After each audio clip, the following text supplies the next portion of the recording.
Today we've got some adjustments in parking on campus and a deeper look into the ratio of faculty to administration here on UNF's campus. Stay tuned because that's all coming up right here, right now on Spinnaker News.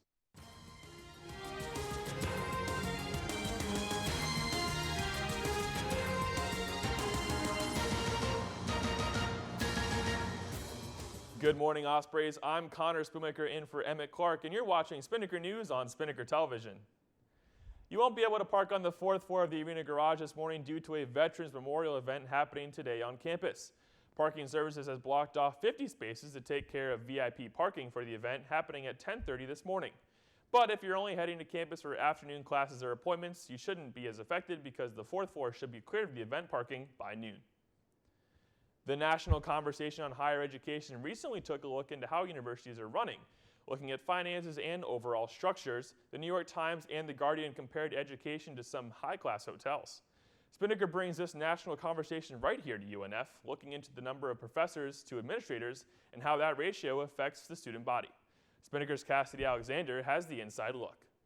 With growing concern that colleges are run more like luxury resorts or businesses than like educational institutions, Spinnaker decided to take a look into the number of administrators versus the number of professors at UNF. As it turns out, UNF has more professors than they have administrators. This finding does not surprise Dr. Tom Serwatka, UNF Vice President and Chief of Staff. What we're about is the quality of the education that our students receive. And one of the things that creates a better quality education for a student is a connection with her or his professor. So what you want to do is you want to have small class sizes where the faculty member and the student can actually get to know each other. Not that every faculty member and every student becomes a friend, but you want to have opportunities where there can be friendships developed and mentorships developed and so forth. So you're going to need more faculty in the classroom for that to happen.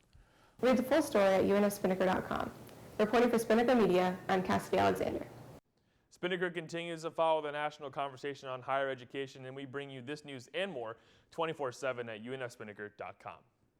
We had some tight action in Osprey athletics over the weekend. Let's get over to Diana and get the scores and what's coming up the rest of the week with your Spinnaker Sports.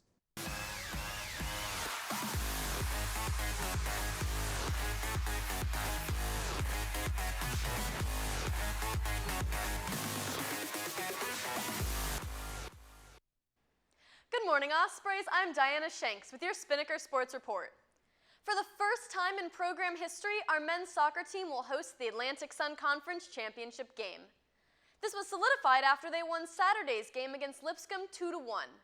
The game was intense and went into double overtime before Peachman went in for a penalty kick that was momentarily blocked before he caught the ricochet and headbutted the ball to score the game-winning goal. The championship match will be held this Saturday at 7 p.m. in Hodges Stadium. Tickets to watch the Ospreys take on USC Upstate are $10 for adults. Now for a recap. The volleyball team lost their game against Lipscomb 3-0 yesterday, but it was still a match they should be proud of. The Bisons are tied for the top team slot in ASUN right now, and the Ospreys really put up a fight. Over the course of 3 sets, the teams tied 24 times, and 12 times they went back and forth between who was in the lead. What it really came down to was Lipscomb's aggressive offense. This Friday, the Ospreys will be wrapping up their regular season with a pair of home games.